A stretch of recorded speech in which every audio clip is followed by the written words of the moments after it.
You're speechless in the car. How are you feeling now? I've had a few minutes to kind of take it all in and I guess talk to the team a bit.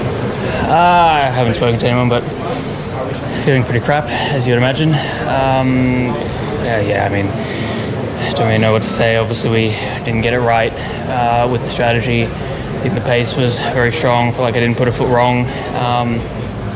Just a shame to not walk away with a win.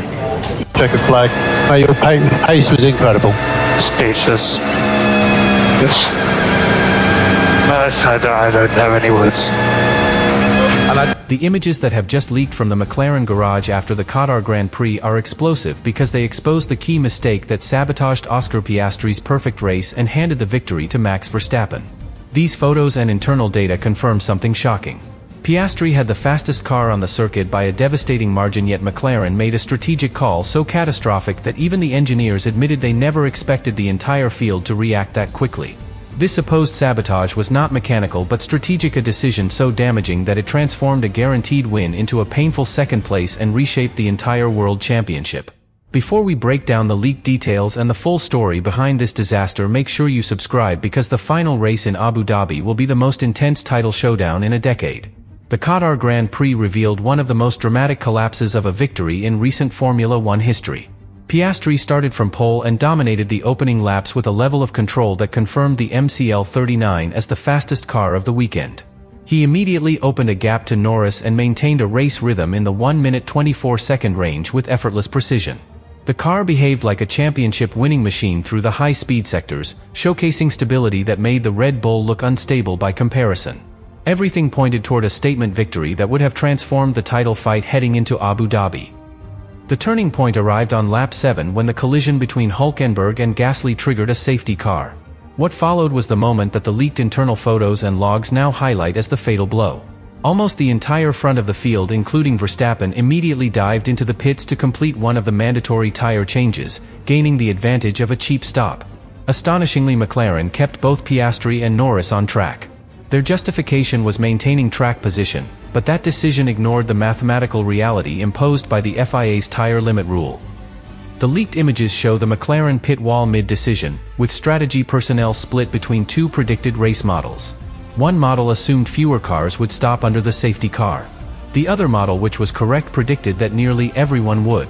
McLaren followed the wrong model. The mistake created an impossible scenario for Piastri.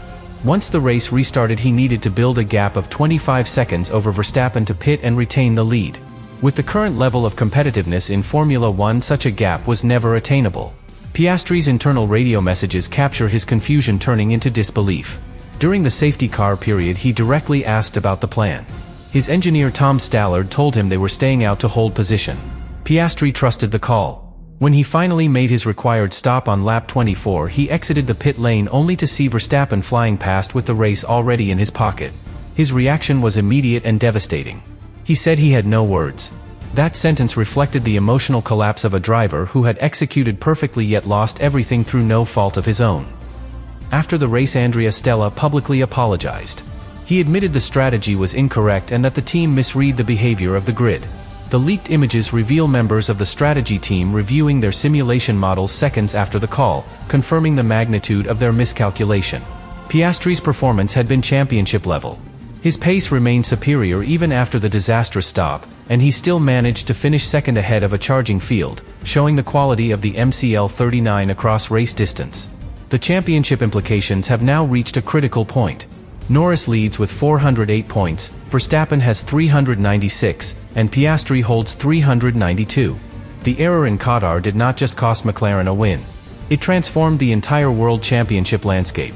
Verstappen now enters Abu Dhabi within striking distance. Piastri remains mathematically alive only if he wins the final race, and both Verstappen and Norris falter. The leaked analysis confirms that McLaren's mistake may have changed the identity of the 2025 world champion. Despite the heartbreak, Piastri's race pace stands as one of the best performances of his career. Even when compromised by strategy, he closed gaps, preserved his tires with expert precision, and executed overtakes with championship-level control.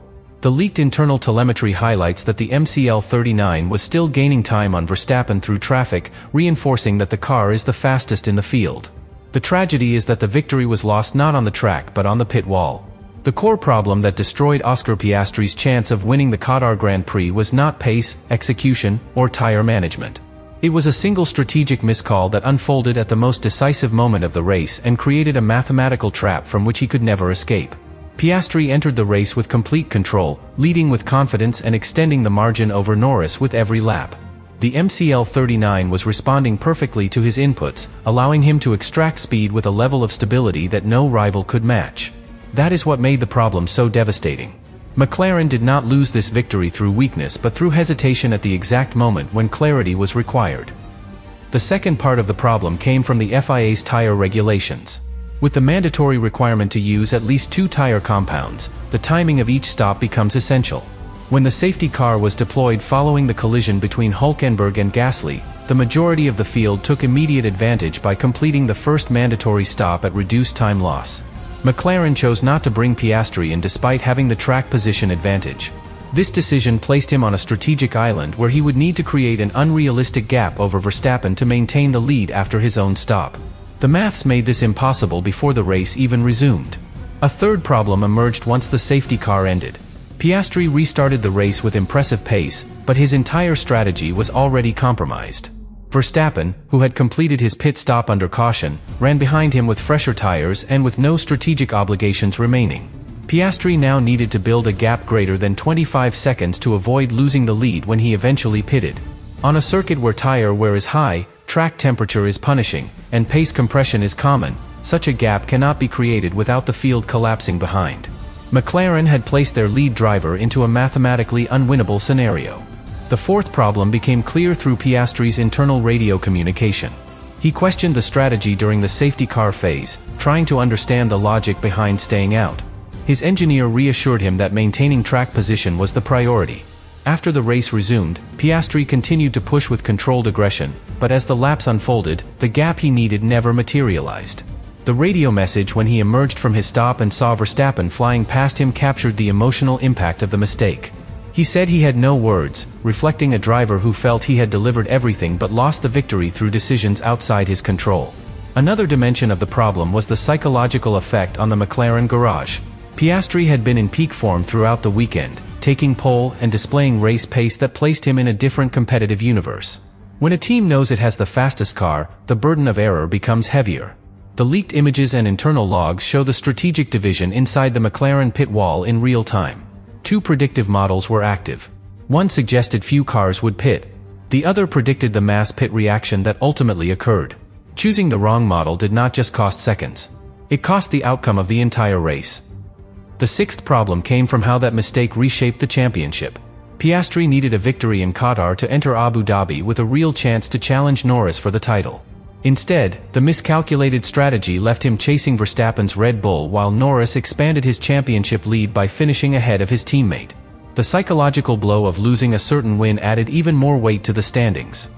Piastri may have finished second, but the strategic error widened the gap in a title fight where every point determines the future. McLaren's mistake did not simply cost a race. It damaged the momentum of their strongest contender. The final problem lay in the brutal contrast between performance and outcome. Piastri delivered one of the most complete drives of his career. His pace before and after the stop confirmed he was the fastest man on the circuit. He executed overtakes cleanly, managed tire temperatures with maturity, and responded to pressure with elegance. Yet he ended the race behind Verstappen, watching a win that had been his slip away. The problem was not the driver, not the machinery, and not the tires. It was a single strategic call made in the chaos of the safety car that rewrote the destiny of a Grand Prix he had controlled from the start. McLaren's engineering team entered the most demanding phase of the entire weekend the moment the safety car pit stop decision backfired. Once Piastri returned to full race speed after the restart, the engineers realized that the strategy had placed him in a performance situation that demanded perfection from the car for every remaining lap. Piastri needed sustained pace at a level no one had achieved all season, meaning the MCL39 had to operate with absolute aerodynamic stability, flawless thermal control, and clean tire behavior. The engineering group understood instantly that every detail now carried championship-level consequences. The first engineering challenge involved recalibrating the car's performance expectations. Before the safety car, the team's calculations assumed a multi-stop pattern created by tire degradation. After the safety car, the entire structure of the race changed because the field compressed and the strategic window tightened. Engineers had to shift their focus from long-term degradation to short-term maximum extraction.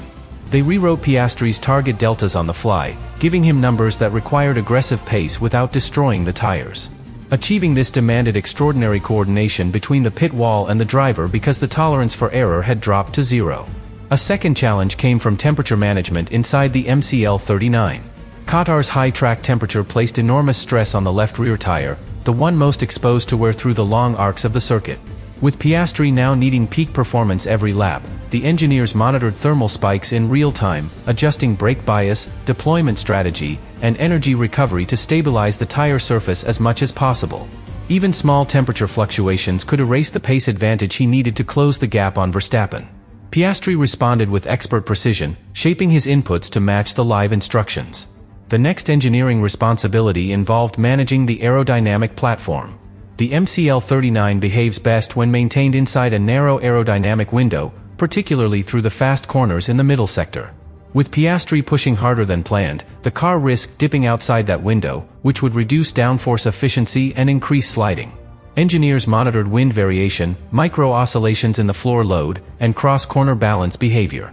They gave Piastri carefully timed reminders to adjust entry angles and throttle application to preserve the aero platform. These details allowed him to maintain elite pace even while carrying the strategic burden placed on him. Another pressure point came from the burden of energy deployment optimization. To chase Verstappen without increasing tire wear, McLaren engineered a deployment pattern that concentrated energy usage during overtaking windows and traffic phases. This required precise communication because too much deployment would drain battery reserves before key laps. Too little would reduce straight-line speed and ruin his chances of gaining time on Verstappen. The engineering group balanced Piastri's natural pace with real-time analytics to give him a lap-by-lap guide that allowed consistent time gain without compromising future laps.